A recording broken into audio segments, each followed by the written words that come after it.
the 26th of November 2017. A packed pub in Dublin. Shadows in the corner, whispers in the air, then chaos. A fist slams into a jaw, a body hits the floor. The room freezes. But this wasn't just any bar fight. This was the moment Conor McGregor made the most dangerous mistake of his life.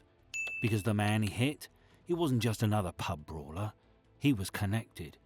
And not just to anyone, but to the most ruthless criminal empire in Ireland, the Kinahan Cartel.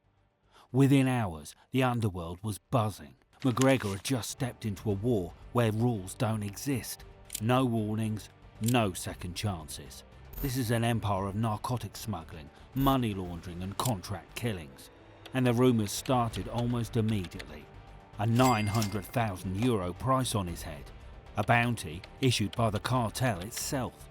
Then something even stranger happened. Nothing. McGregor didn't run. He didn't hide. No bullets, no masked men. Instead, he walked straight into court, grinning. And as cameras flashed, he roared, "Come and get me," before speeding off in his sports car like none of it mattered. Why? How does someone hit a cartel-linked enforcer and wake up the next morning alive? No retaliation, no whispers of revenge, just silence. Some say he paid. Others claim a deal was struck behind closed doors. But then there's the darker theory. The one no one dares say out loud. The one that suggests McGregor wasn't a target, because he was already one of them. Some of his connections will shock you. Some will make you question everything you thought you knew about the UFC's biggest star. And one detail changes everything. Stay with me, because once you see what I uncover, you're never going to look at Conor McGregor the same way again. Today, I'll peel back the layers of one of the most shocking entanglements in sports history and expose the truth behind McGregor's shadowy ties to the Kinahan Cartel, the connections, the secrets, the bloodshed. And the question we all need to ask is, how close is too close? To understand McGregor's ties, you first need to grasp who he's tangled with, because the Kinahan Cartel isn't just another crime syndicate, and once you see what they're capable of, McGregor's connections become far more chilling. You've heard the name, you've seen the headlines, but the full power and reach of the Kinahan Cartel, that's something very few people truly understand. The Kinahan Cartel isn't just another gang, it's an empire, a billion-dollar machine that floods Europe with narcotics, launders fortunes through the shadows, and pulls strings in places you'd never expect. They don't just own the underworld, they own everything around it. Their reach extends into professional sports, politics and global business, making them one of the most formidable crime networks of the modern era. And here's what makes it even more terrifying. For decades, law enforcement tried to stop them, and for decades, the Kinahans walked free. But today we're pulling back the curtain, piece by piece, on exactly how this cartel survived, who went down and who's still out there. The rise of this crime syndicate starts with one man, Christy Kinahan Sr., aka Dapper Don, the mastermind, a smooth-talking, well-educated criminal mastermind who built an empire from narcotics and blood. He served prison time in the 1980s for narcotic dealing and later faced charges like passport fraud and money laundering. After his release, he reinvents himself, expanding into coke smuggling, fraud and money laundering. By the 2000s, he'd relocated to Spain's Costa del Sol, transforming his operation into a crime syndicate. No longer a street dealer, he was a shadow kingpin. While the Kinahans were tightening their grip on boxing, another name was rising in combat sports. Conor McGregor. Explosive, charismatic, unpredictable. He wasn't just winning fights, he was changing the game. And soon, his world and the Kinahans would collide in ways no one saw coming. As the Kinahans grew, so did the heat. Law enforcement was watching, tracking money, intercepting calls, piecing it all together. Then, in 2010, they made their move. A massive raid. 700 officers, 100 locations. The operation had a name, Operation Shovel. And for a moment, it looked like the Kinahans were finished. In 2010, law enforcement across Ireland, Spain, the UK and Belgium launched an unprecedented crackdown. 700 officers, 100 locations raided. The cartel's nerve centres were stormed, stripped and dismantled. Christy Kinahan, his sons Daniel and Christopher Jr. and their associates were rounded up in Spain. The court ruling said the investigation had uncovered sufficient evidence that Christy Kinahan used a false passport to travel from Madrid to Rio de Janeiro in Brazil on the 30th of April 2010. For a moment, it seemed like the Kinahan reign was coming to an end. But then, nothing happened. The Spanish legal system caved under the weight of the case. Prosecution stalled, evidence was buried, and in one of the most stunning collapses of law enforcement efforts in modern history, the Kinahans walked free. And that sent a chilling message. The cartel was bigger, smarter and more protected than anyone realised. Then, in 2015, the killings began. The cartel wasn't just a narcotic empire anymore, it became an elimination machine. It all started with Gary Hutch, a trusted Kinahan insider, until he wasn't. The moment he crossed with them, they made an example out of him, shot dead in Spain, executed for betrayal. But Hutch's death was just the first shot in what would become Ireland's most violent gang war. The Hutch family retaliated. Over the next 2 years, 18 people were killed in cold blood. Some were gunned down in the streets, others were executed in their own homes. And then came the Regency Hotel massacre. It was February 2016, a weigh-in for a boxing match, dozens of spectators, cameras rolling. And then, chaos. 3 gunmen stormed into the venue, disguised as police officers. Assault rifles, automatic fires. Their target, David Byrne, one of the Kinahans' top lieutenants. Byrne was gunned down in front of a live audience. A message to Daniel Kinahan was carved into the hotel floor in blood. But this wasn't just a gangland hit. This was something bigger. This was boxing and crime colliding in real time. Wait till you find out everything related to these disguised police officers. But why does that matter for Conor McGregor? Because McGregor wasn't just a fighter at this point. He was becoming the face of combat sports. And his world, the world of boxing, of promotions, of fight negotiations, was now drenched in cartel blood. For the next 5 years, Irish and European law enforcement did everything in their power to dismantle the Kinahan empire.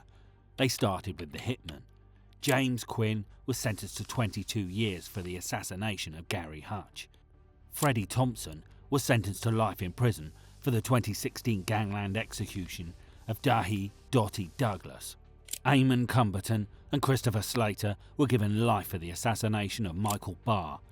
In total, over 60 Kinahan associates were locked away for executions, trafficking and conspiracy. But the ones truly in control, the masterminds behind it all, still untouchable.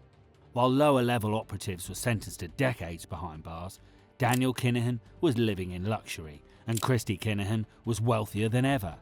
They had done what few criminal organisations could, removed themselves from the battlefield while their foot soldiers took the fall.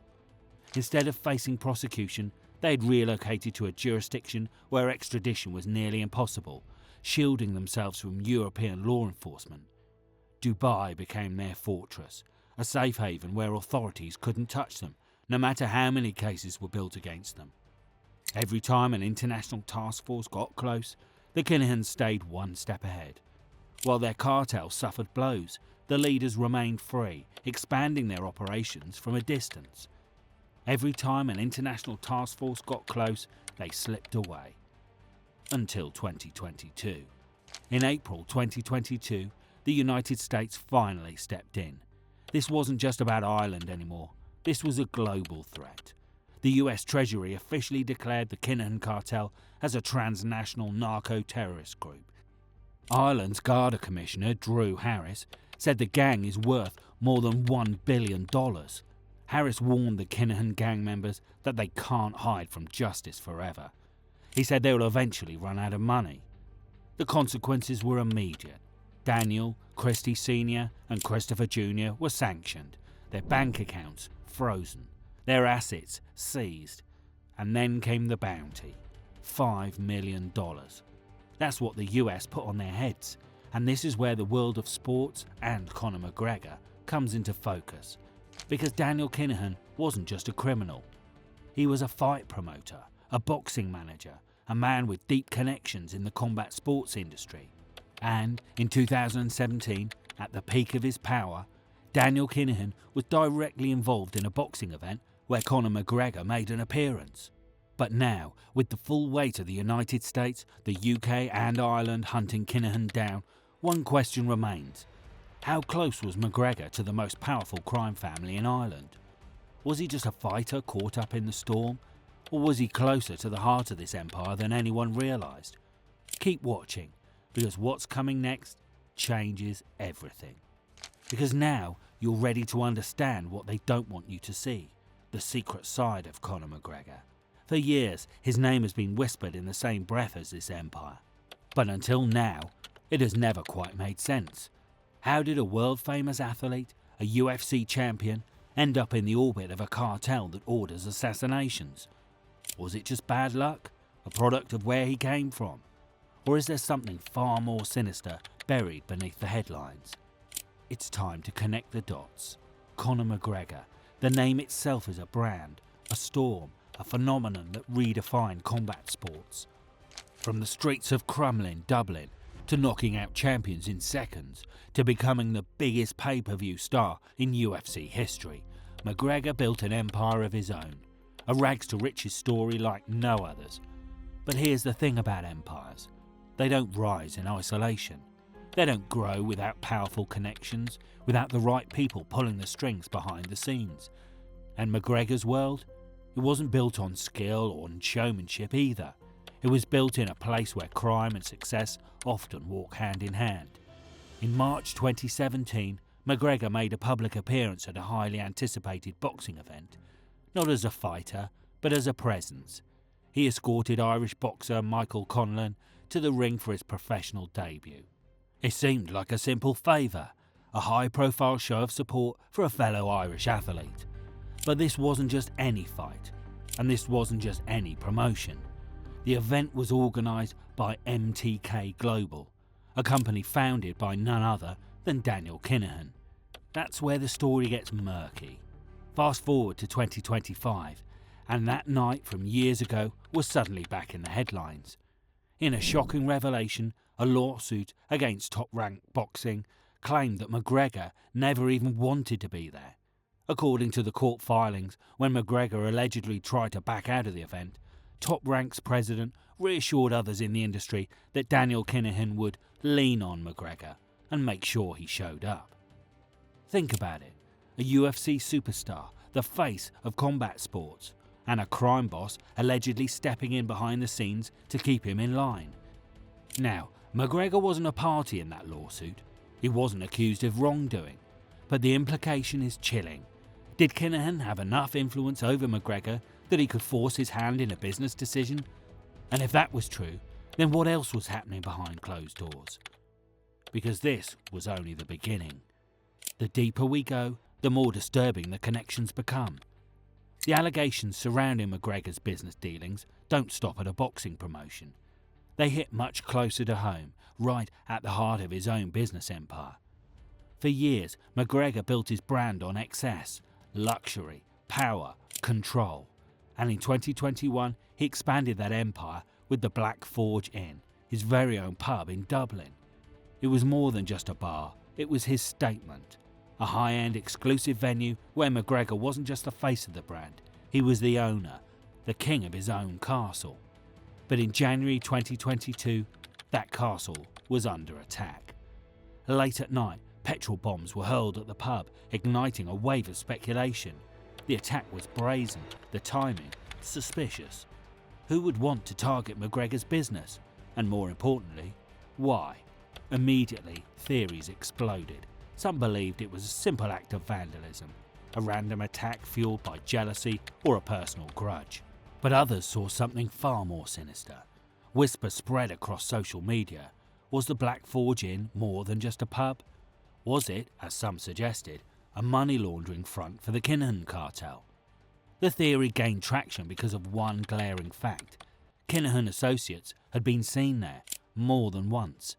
And then came the most explosive rumour of them all. Online speculation claimed that McGregor wasn't just associating with the cartel, he was being forced to move their money through his business. And the bombing? A warning.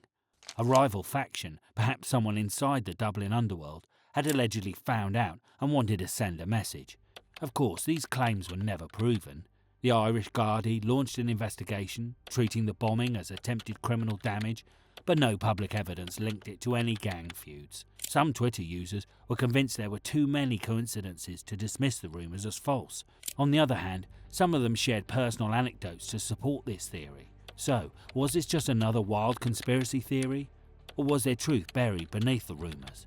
Because even if McGregor had nothing to do with laundering cartel money, one thing is undeniable. Wherever he went, the Kinahan name always seemed to follow. And if this was just another coincidence, how many more could there be? By now, the picture is becoming clearer. Wherever McGregor's wealth and influence have spread, controversy has followed. The fight promotion, the boxing ties, the firebombed pub. But what if the real connections weren't just in business, but in personal life? Because McGregor's inner circle isn't just made up of fighters, businessmen and celebrities. It includes convicted criminals, people with direct ties to the Kinahan Cartel. And at the centre of it all, Graham the Whig Whelan, a man whose history just isn't criminal, it's cartel-level serious. Whelan isn't just some Dublin street thug. He's a former Kinahan money launderer and narcotics trafficker, a man who was caught with €1.6 million worth of narcotics at just 17 years old, a man convicted of multiple narcotics-related crimes. This same man is now part of McGregor's world. In late 2022, Whelan was released from prison. Just months later, McGregor's sister, Aoife McGregor, publicly posted a picture with him at the Black Forge Inn.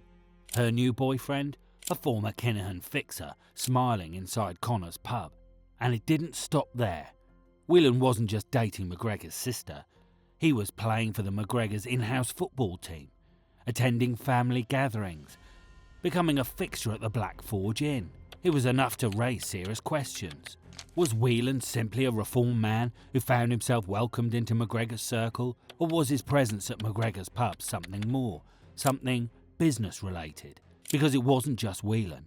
The Black Forge Inn became a meeting ground of figures tied to the Kinahan cartel. Reports from news outlets stated that the pub had acquired a certain notoriety due to the presence of individuals linked to criminal activity. The police took notice, because for years investigators had been trying to track the Kinahan cartel's money flow, where the profits from coke trafficking, extortion and organised crime were really going. And now, a former Kinahan money launderer was deeply embedded in McGregor's business and family. But the most disturbing theory came from an incident much earlier, an incident that many believe forced McGregor into paying off the cartel. Back in 2017, McGregor was involved in an altercation inside a Dublin pub, a punch thrown, a brawl, and then silence. The man he hit wasn't just anyone. According to Underworld sources, the man was connected to the Kinahan cartel. And what happened next remains one of the biggest unresolved rumours in McGregor's history, because shortly after, whispers in the Dublin Underworld suggested that the Kinahans had demanded a payment, a staggering €900,000 to settle the dispute. Veteran crime journalist Paul Williams, a man with deep sources inside organised crime investigations, publicly warned, "I have to say about this, and I'm wearing my old veteran crime reporter hat, Conor McGregor is in a very dangerous place at the moment." But what did McGregor actually pay? He never confirmed it. Authorities never found evidence. But what's undeniable is that McGregor was never harmed. McGregor, for his part, wasn't backing down. In early 2018, just months after the alleged cartel dispute, he was spotted speeding away from a Dublin courthouse, shouting, "Come and get me," a statement that many believe was directed at the very people rumoured to be after him. Because despite all the talk of cartel bounties, despite the whispers of a €900,000 demand, nothing ever happened. McGregor walked away unharmed, and, just like that, the entire situation seemed to disappear. Even though McGregor's father publicly dismissed the payoff rumours as nonsense, the fact remained. McGregor had thrown a punch at the wrong man, and yet there were no consequences. Whether through money, influence, or a private understanding, something kept McGregor safe. But in the public eye, this moment solidified one thing. McGregor was no longer just a fighter. He was now a name whispered in the same breath as Ireland's most dangerous cartel. Is McGregor just a victim of circumstance, growing up in a world where crime and sport collide? Or has he spent years walking a line that no one in his position should ever cross? And if the rumours are true, if he really did pay the Kinahans once, does that mean they still own a piece of him today? Because if there's one thing the Kinahan Cartel is known for, it's never letting go. So far, we've seen the questionable business ties, the cartel-linked figures embedded in McGregor's ventures, and the whispers of a secret truce. But what if the connections go beyond money, beyond deals behind closed doors? Because this isn't just about business. This is about the company he keeps, the faces he's seen with, and the undeniable evidence that Conor McGregor hasn't just crossed paths with cartel figures, he's stood beside them, laughed with them, and, in some cases, welcomed them into his world. And once you see who he's been photographed with, who he's partied with, and who's been a guest at his family events, the bigger question becomes impossible to ignore. How deep does this really go? McGregor's social circle and public encounters provide some of the most visible connections to the Kinahan group. Multiple documented instances show McGregor in the company of known cartel figures or their associates. And in 2015, at the height of his meteoric rise in the UFC, a single photo sparked years of speculation. It was taken in Las Vegas during a UFC Fight Night event. McGregor, grinning for the camera, standing side by side with David Byrne, the man who, at the time, was one of the Kinahan Cartel's most trusted enforcers. This wasn't a secret meeting in the shadows, it was public, casual. Two men smiling, posing for a moment that would later haunt McGregor. Because just months later, in February 2016, David Byrne was executed in cold blood. The setting, the Regency Hotel. The event, a boxing weigh-in, a Kinahan-backed show filled with cartel muscle. David Byrne was brutally assassinated in the Regency Hotel gangland shooting of February 2016. It was a high-profile attack in Dublin's Kinahan-Hutch feud. As people mingled and the room buzzed with anticipation of the upcoming WBO lightweight title fight between homegrown hero Jamie Kavanagh and Antonio João Bento, four attackers, two of whom were disguised as members of an Irish police emergency response unit armed with AK-47s, entered the room and fired shots. Their suspected target was the son of the mob boss of the Kinahan Cartel, but he managed to survive, while Byrne was shot to death. McGregor had nothing to do with the attack. He wasn't there. He wasn't involved. But that one photo suddenly had a different weight. People started asking questions. How well did McGregor really know David Byrne? Was it just a chance encounter at a fight event? Or was there something deeper? Something rooted in their shared past? Because Byrne and McGregor weren't just two men who crossed paths in Vegas. Years before McGregor became a global star, both of them trained at the same gym in Crumlin, Dublin. They sparred, they knew each other, and according to their old coach, their connection was simple. A club relationship, and then they went different ways. In the wake of Byrne's brutal assassination, McGregor's ties to gangland figures became impossible to ignore. And Byrne wasn't the only one, because just months earlier, in 2015, McGregor had been seen at another funeral.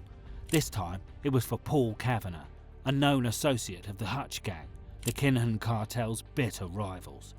McGregor standing among mourners. Another link to Dublin's Underworld. Another question left hanging.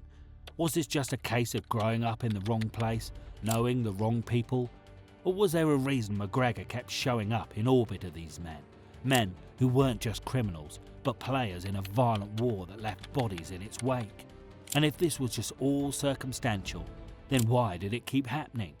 Because this wasn't the last time McGregor's name would surface alongside the Kinahans, and what came next made the connections even harder to ignore. And yet, just weeks after that McGregor appearance at Kavanagh's funeral, he was back in the headlines, this time partying in Liverpool. And it wasn't just any night out. photos surfaced showing McGregor with Lee Byrne. He was the 21-year-old son of Liam Byrne, a man widely considered to be the Kinahan Cartel's de facto leader in Dublin. Not just standing together, not just drinking, but standing on top of 2 rented Bentley cars, causing thousands in damage, laughing like they were untouchable. It was reckless, loud, and impossible to ignore. Because Lee Byrne wasn't just some random friend. His uncle, David Byrne, had been executed in a cartel war. His father, Liam Byrne, was one of Daniel Kinahan's closest men. The Byrne family wasn't just tied to the cartel, they were central to it. And yet, there was Conor McGregor, parting with them like none of that mattered. To some, this was McGregor being McGregor, a man who loved the spotlight, who thrived on controversy. One source even claimed he was playing up to any cartel rumours for his image.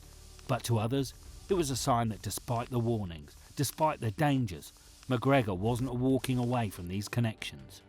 And then came Dubai. By 2019 and 2020, Daniel Kinahan was a fugitive living in the UAE under intense international scrutiny. But at the same time, he had positioned himself as a major force in the boxing world. And McGregor, fresh off his record-breaking fight with Floyd Mayweather, was eyeing more boxing opportunities. And that's when it happened. McGregor publicly, on Twitter, called Daniel Kinahan a good friend who was doing great things for boxing. A man accused of running a narcotic empire. A man under investigation in multiple countries. And McGregor, the biggest name in combat sports, was praising him in front of millions. It didn't take long for the backlash to hit. The tweet was quickly deleted. McGregor, realising the weight of his words, began to distance himself from the Kinahan name. But by then, it was too late. The world had already seen it. A public endorsement of a cartel kingpin, a tweet that McGregor couldn't take back, and a question that still lingers today. Was this just another careless mistake? Or was McGregor's relationship with Kinahan deeper than he was willing to admit? Because by 2022, the walls were closing in on Daniel Kinahan. And when the US declared him a global criminal threat, everything changed, including McGregor's ability to pretend none of this ever happened. By late 2024, Conor McGregor wasn't just fighting battles inside the octagon, he was fighting them in court. A highly publicised civil trial had just wrapped up, dragging his name through the headlines for all the wrong reasons. But just when he thought he could shift the narrative, a new controversy exploded online. And this time, it wasn't just about a lawsuit, it was about who he was partying with. An old video surfaced, spreading across social media like wildfire. The footage, reportedly filmed inside McGregor's own pub, the Black Forge Inn, showed him drinking, dancing, arms wrapped around a group of young men, laughing as music blared in the background. At first glance, it seemed like just another wild night out for McGregor. But there was a problem, because one of the men in that video wasn't just any random partygoer. He was Nathan Foley, a convicted Kinahan Cartel foot soldier. And Foley wasn't just some petty criminal. He was a getaway driver at the 2016 gangland execution, a killing carried out on behalf of the same cartel McGregor has been linked to for years. The Irish Special Criminal Court had sentenced Foley to 6 years behind bar, identifying him as a direct participant in an organised Kinahan hit. And yet, here he was, drinking with Conor McGregor, partying inside McGregor's own pub. The reaction was immediate. The backlash was brutal. Critics and journalists pounced on the story. The timing couldn't have been worse. McGregor had just walked out of a courtroom only to walk straight into yet another controversy. The media demanded answers, but McGregor didn't deny the video. In fact, reports suggested that he never really paid attention to who he was partying with, that he didn't care or simply didn't realise that a convicted cartel affiliate was right next to him, celebrating like they were old friends. But was it really that simple? Because this wasn't the first time McGregor had been seen with cartel-linked individuals.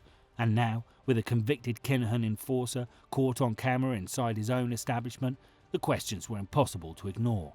Was McGregor just reckless? Or was this just another glimpse into a deeper connection? One he couldn't escape from, even if he tried. Because if his past was catching up to him, the world was watching. And the next misstep could be the one that changes everything. After all the rumours, all the speculation, all the photographs, videos and public encounters with cartel-linked figures, one undeniable fact remains. Conor McGregor has never been charged with any crime related to the Kinahan Cartel.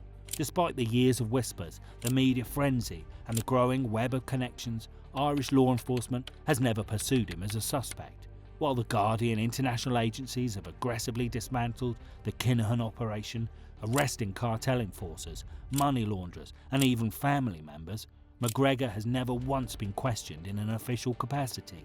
The Criminal Assets Bureau, the very organisation responsible for seizing illicit wealth tied to the Kinahans, has not targeted McGregor's businesses or finances.